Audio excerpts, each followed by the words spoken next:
Hi hello friends, welcome back to Akshay Amma Samayal. இந்த வீடியோவில் நம்ம இன்றைக்கி கொஞ்சம் டிஃப்ரெண்ட்டான ஒரு கிரேவி தான் பார்க்க போகிறோம். இந்த கிரேவி வந்து சப்பாத்தி, பூரி, இட்லி, தோசை இப்படி எல்லாத்துக்கூடையுமே சூப்பரான சைட் டிஷ்ஷாக நல்லாயிருக்கும். இது சம்மரில் மட்டும்தான் செய்ய முடியும் அப்படின்றனால இப்போவே ட்ரை பண்ணி பார்த்துருங்க. வாட்டர் மெலன் வந்து இந்த சம்மருக்கு நம்ம நிறையவே எடுத்துக்கிறோம். இந்த பழம் மட்டும் இல்லாமல் இதோட தோலில் கூட நிறைய விதமான சத்துக்கள் இருக்குது. இப்போது கெஸ் பண்ணியிருப்பீங்கன்னு நினைக்கிறேன். ஆமாங்க, வாட்டர் மெலன் தோலை வச்சு தான் ஒரு கிரேவி ரெசிபி நம்ம இப்போ பார்க்க போகிறோம். நம்ம சாப்பிட்ற இந்த தர்பூசணி பழத்தில் மட்டும் இல்லாமல் இந்த தோலில் கூட நிறைய விதமான சத்துக்கள் இருக்குங்க. விட்டமின் சி நிறையா இருக்குது. இதில் கலோரிஸ் வந்து ரொம்ப ரொம்ப கம்மி. ஸோ வந்து நீங்கள் டயட்லலாம் இருக்கீங்க அப்படின்னா தாராளமாக இந்த மாதிரியான கிரேவி நீங்கள் செஞ்சு சாப்பிட்லாம். எவ்வளோ வேணால் சாப்பிட்லாம். கேலோரிஸ் வந்து ரொம்ப கம்மி தான். சுகர் இருக்கவங்களுக்கு ரொம்பவே நல்லது. ஃபைபர் வந்து இதில் நிறையா இருக்குது. ஜிங்க், பொட்டாசியம் இப்படியான சத்துக்களும் நிறையா இருக்குது. இந்த கிரேவி செய்கிறதுக்கு தர்பூசணி பழத்தோட தோலை இந்த மாதிரி வெட்டி எடுத்துக்கோங்க. பின்னாடி பக்கம் இருக்க இந்த கெட்டியான தோலை வந்து சீவி எடுத்துருங்க. அது போலவே முன்னாடி இருக்க பழத்தையும் கொஞ்சமாக இருக்கும் இல்லைங்களா, அதையும் வந்து கட் பண்ணி எடுத்துருங்க. இப்போ இந்த ஃப்ரூட் வந்து நம்மளுக்கு ரெடி ஆயிடுச்சு. இதை வந்து வாஷ் பண்ணி எடுத்துட்டு நம்ம க்யூப்ஸாக கட் பண்ணிக்கலாம்.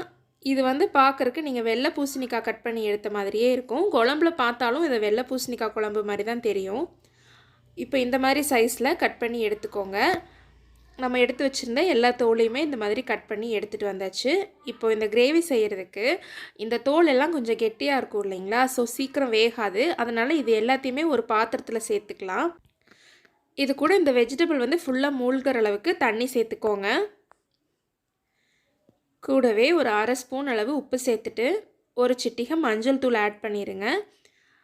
இப்போ இதை ஸ்டவ்வில் வச்சு நம்ம நல்லா வேக வச்சு எடுத்துக்கலாம். இது வந்து கரெக்டாக ஒரு 5 நிமிஷம் ஆகும் ஃபுல்லாக வெந்து வரதுக்கு. தோல் வந்து கொஞ்சம் கெட்டியாக இருக்கும், அதனால் வேகிறதுக்கு கொஞ்சம் டைம் எடுத்துக்கும். ஒரு 5 மினிட்ஸ் இதை அப்படியே விட்டுருங்க. இப்போ பாருங்கள், இது நல்லா கொதித்து வெந்துட்டுருக்கு. இது வேகிறதுக்குள்ளே இதுக்கு தேவையான ஒரு மசாலா நம்ம கிரைண்ட் பண்ணி எடுத்துகிட்டு வந்துடலாம். ஒரு மிக்ஸி ஜார் எடுத்துக்கோங்க. இதில் 2 பழுத்த தக்காளி ஆட் பண்ணிக்கோங்க. கூடவே 2 துண்டு தேங்காய் பொடியாக கட் பண்ணி சேர்த்துருக்கேன். இது கூட 1 ஸ்பூன் அளவு சோம்பு, 1 ஸ்பூன் அளவு சீரகம், 1 ஸ்பூன் அளவு குருமிளகு ஆட் பண்ணிக்கோங்க. கூடவே கிரேவி திக்னஸ்க்காக 1 டீஸ்பூன் அளவு பொட்டுக்கடலை சேர்த்துக்கலாம். இதில் லைட்டாக தண்ணி சேர்த்து நல்லா ஃபைன் பேஸ்ட்டாக அரைச்சி எடுத்துகிட்டு வந்துக்கலாம். இப்போ பாருங்கள், இது நல்லா அரைச்சி எடுத்துகிட்டு வந்தாச்சு.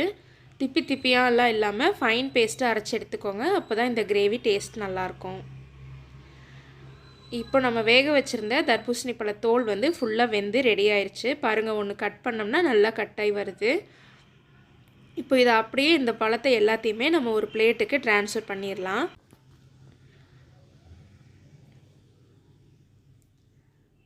இப்போ எல்லாத்தையுமே நம்ம மாற்றியாச்சுங்க. இந்த எக்ஸஸ் வாட்டர் வந்து அப்படியே வேங்க. இது கிரேவிக்கு நம்ம யூஸ் பண்ணிக்கலாம். இப்போது வேற ஒரு கடாய் வச்சு இதில் வந்து 2 டேபிள் ஸ்பூன் அளவு கடலை எண்ணெய் நான் சேர்த்துருக்கேன். நீங்கள் வந்து சன்ஃப்ளவர் ஆயிலில் கூட செய்யலாம். எண்ணெய் கொஞ்சம் சூடானதும் 1/2 ஸ்பூன் அளவு சீரகம் சேர்த்துக்கோங்க. சீரகம் நல்லா பொரிஞ்சதும் ஒரு துண்டு பட்டை, 2 கிராம்பு, ஒரு அன்னாச்சி பூ சேர்த்துக்கோங்க. இது கூடவே வந்து ஒரு சின்ன சைஸ் பிரியாணி இலை ஒன்று கட் பண்ணி சேர்த்துக்கலாம். இப்போ இதெல்லாம் வந்து ஓரளவு பொரிஞ்சு வந்ததும் நீளமாக கட் பண்ணி வச்சுருக்க பெரிய வெங்காயம் ஒன்று ஆட் பண்ணிக்கலாம். கூடவே காரத்துக்கு ஒரு பச்சை மிளகாயும் இதில் ஆட் பண்ணிக்கலாம். இப்போ வெங்காயம் நல்லா கோல்டன் ப்ரௌன் கலர் ஆகிற வரைக்கும் நல்லா வதக்கி விடுங்க. இந்தளவு வதங்கி வந்ததுக்கப்புறமா நம்ம அரைச்சி வச்சுருக்க தக்காளி தேங்காய் பேஸ்ட்டை வந்து இது கூட சேர்த்துக்கலாம். இது சேர்த்ததும் தண்ணி எதுவும் ஆட் பண்ண வேண்டாம். எண்ணெயிலேயே இதை நல்லா கலந்து விடுங்க. இதில் இருக்க தண்ணியெல்லாம் ட்ரை ஆகி எண்ணெய் பிரிஞ்சு வரும் இந்த மாதிரி. இப்போ இந்த ஸ்டேஜில் இதுக்கு ஆட் பண்ண வேண்டிய பவுடர் மசாலா ஒன்றா சேர்த்துக்கலாம். 2 டேபிள் ஸ்பூன் அளவு தனியா, 1/2 ஸ்பூன் அளவு மிளகாய்த்தூள், 1 ஸ்பூன் அளவு கரம் மசாலா, 1/4 ஸ்பூன் அளவு மஞ்சள் தூள் சேர்த்து இந்த கிரேவியோட நல்லா வதக்கி விடுங்க. இந்த ஸ்டேஜில் தண்ணி எதுவுமே நம்ம சேர்த்த வேண்டாம். நம்ம ஆல்ரெடி குக் பண்ணி எடுத்து வச்சுருக்க வாட்டர் மெலன் தோலை வந்து இதில் சேர்த்துக்கலாம்.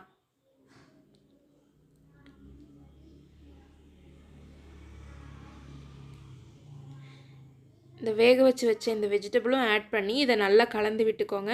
இப்போவும் தண்ணி எதுவும் சேர்த்த வேண்டாம். ஒரு லிட்டு போட்டு க்ளோஸ் பண்ணி வைங்க. அப்போ தான் இந்த கிரேவி வந்து ஃபுல்லாகவே அந்த வெஜிடபிளில் நல்லா பிடிக்கும். ஒரு நிமிஷத்துக்கு அப்புறம் ஓப்பன் பண்ணி பார்த்தா பாருங்கள், இந்த மாதிரி தண்ணி லைட்டாக விட ஆரம்பிச்சிருக்கு. இந்த ஸ்டேஜில் நம்ம ஆல்ரெடி இந்த வெஜிடபிள் வேக வச்ச தண்ணி கொஞ்சம் இருந்தது இல்லைங்களா, அதை சேர்த்துக்கலாம். கூடவே மிக்ஸி ஜாரை வாஷ் பண்ணி அந்த தண்ணியும் கொஞ்சமாக சேர்த்துக்கலாம். இதுக்கு தேவையான அளவு உப்பு போட்டுக்கோங்க. ஆல்ரெடி வாட்டர்மெலன் தோல் குக் பண்ணும்போது நம்ம உப்பு போட்டிருக்கோம். ஸோ பார்த்து அளவாக சேர்த்துக்கோங்க. இப்போ இந்த கிரேவி வந்து கொஞ்சம் கெட்டியாக இருக்குது, இதனால் எக்ஸஸாக இன்றைக்கி கொஞ்சம் வாட்டர் ஆட் பண்ணிக்கலாம். இதையும் நல்லா கலந்து விட்டுட்டு ஒரு லிட்டு வச்சு க்ளோஸ் பண்ணி வச்சுருங்க. ஒரு 5 மினிட்ஸ் மட்டும் இருந்தது அப்படின்னா இது நல்லா பச்சை வாசனை போக வெந்து இந்த மாதிரி ரெடியாகி வந்துடும். பார்த்திங்கன்னா கிரேவியும் நல்லா திக்காக ரெடி ஆயிடுச்சு. இது கூட ஃபைனலாக கஸ்தூரி மேத்தி கொஞ்சமாக சேர்த்துக்கோங்க. கூடவே 1/2 டேபிள் ஸ்பூன் அளவுக்கு பட்டர் ஆட் பண்ணிக்கலாம். இதை கலந்தெல்லாம் எதுவும் விட வேண்டாம். ஒரு லிட்டு வச்சு ஒரு 10 செகண்ட்ஸ் க்ளோஸ் பண்ணி வைங்க. அதுக்கப்புறம் ஓப்பன் பண்ணிங்கன்னா பட்டர் ஃபுல்லாக இந்த மாதிரி மெல்ட் ஆகிருக்கும். அதை நல்லா கலந்து விட்டுட்டு ஃப்ளேம் ஆஃப் பண்ணி இறக்கிட்டிங்க அப்படின்னா சூப்பரான வாட்டர்மெலன் பீல் கறி ரெடி ஆயிடுச்சு.